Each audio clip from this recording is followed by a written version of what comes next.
ఆదిలాబాద్ జిల్లాలో పదవుల పంపకాల పంచాయతీలు మొదలయ్యాయి. కాంగ్రెస్ అధిష్టానం ఒక ప్రాంతానికే పదవులను కట్టబెడుతుందని మరో ప్రాంతం వారు గుర్రుగా ఉన్నారట.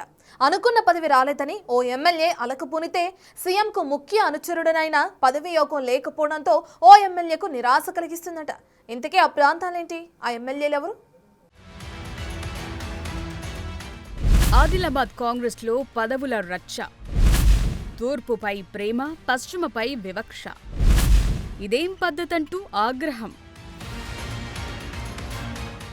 ఆదివాసీల జిల్లా ఆదిలాబాద్ జిల్లాలో హస్తం పార్టీలో మళ్లీ అలజడి రేగుతోంది. పదవుల కోసం ఎమ్మెల్యేల మధ్య కోల్డ్ వార్ నడుస్తోంది. అధిష్టానం వివక్ష చూపిస్తోందంటూ కొందరు ఎమ్మెల్యేలు పార్టీ పెద్దలపై కారాలు మిరియాలు నూరుతున్నారట. 10 ఏళ్ల తరువాత అధికారంలోకి రావడంతో తమకు మంత్రి పదవులు, ప్రభుత్వంలో ఉన్నత పదవులు వస్తాయని ఆశించి భంగపడ్డ ఎమ్మెల్యే వెడ్మా బొజ్జు తీవ్ర అసంతృప్తిలో ఉన్నారని టాక్.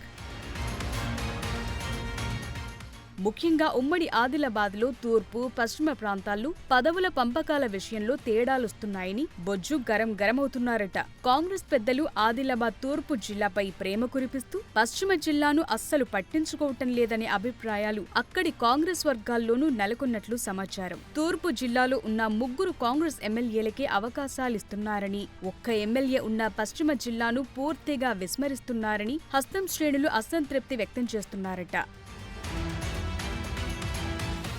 2023 ఎన్నికల్లో ఉమ్మడి ఆదిలాబాద్ జిల్లాలో తూర్పు ప్రాంతంలో 3 ఎమ్మెల్యే స్థానాలను కాంగ్రెస్ కైవసం చేసుకుంది. చెన్నూరు, బెల్లంపల్లి, మంచిర్యాలలో కాంగ్రెస్ జెండా ఎగిరింది. దీంతో ప్రభుత్వ పెద్దలు చెన్నూరు ఎమ్మెల్యే వివేక్ కు మంత్రి పదవి కట్టబెట్టారు. దీంతో ప్రేమ్ సాగర్ రావు అధిష్టానంపై అలకబూనారు. ఈ క్రమంలో ప్రభుత్వ పెద్దలే వచ్చి ఆయన్ను బుజ్జగించాల్సిన పరిస్థితి ఏర్పడింది. ఆ తరువాత ఎమ్మెల్యే ప్రేమ్ సాగర్ రావుకు సివిల్ సప్లైస్ శాఖ కార్పొరేషన్ చైర్మన్ పదవి ఇచ్చి చల్లబరిచారు. అయినా కూడా తను అనుకున్న పదవి రాకపోవడంతో ప్రేమ్ సాగర్ రావు అధిష్టానంపై ఇంకా అసంతృప్తితోనే ఉన్నారట.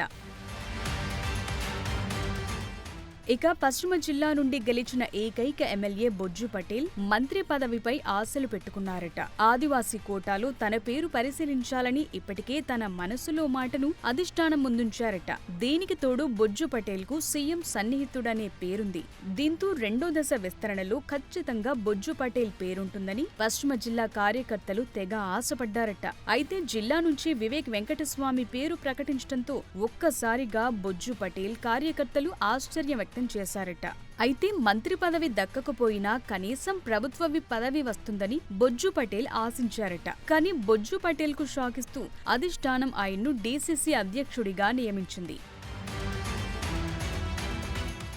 మంత్రి పదవి వస్తుందనుకుంటే రాలేదు. పోనీ విపైన చేస్తారని ఆశిస్తే అదీ దక్కలేదు. చివరకు డీసీసీతో సరిపెట్టడంతో ఎమ్మెల్యే బొజ్జు పటేల్, ఆయన అనుచరులు కాంగ్రెస్ పెద్దలపై తీవ్ర అసంతృప్తితో రగిలిపోతున్నారట. ఎన్నికలకు ముందు కాంగ్రెస్ లో చేరిన వివేక్ కు మంత్రి పదవి ఇచ్చి కష్టకాలంలో కాంగ్రెస్ జెండా మోసిన బొజ్జు పటేల్ ను విస్మరించటమేంటని రుసరుసలాడుతున్నారట. జిల్లాలో 2 కీలక పదవులు తూర్పు ప్రాంతానికి కేటాయించి పశ్చిమానికి మొండి చేయి చూపించారని అక్కడి కాంగ్రెస్ వర్గాలు ఆగ్రహం వ్యక్తం చేస్తున్నట్లు సమాచారం.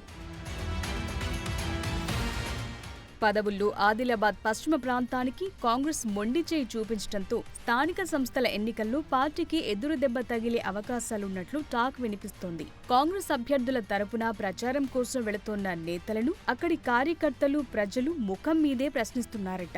మీకే న్యాయం చెయ్యలేని కాంగ్రెస్ పెద్దలు తమకెలా న్యాయం చేస్తారని నిలదీస్తున్నారట. సీఎం సన్నిహితుడైన బొజ్జు పటేల్ ను విస్మరించడంతో కాంగ్రెస్ సర్పంచ్ అభ్యర్థులు కూడా ప్రచారంలో డీలా పడిపోయారని టాక్. మరి కాంగ్రెస్ అధిష్టానం రానున్న రోజుల్లోనైనా పశ్చిమ జిల్లాకు అవకాశమిచ్చి బ్యాలెన్స్ చేస్తుందో లేదో చూడాలి.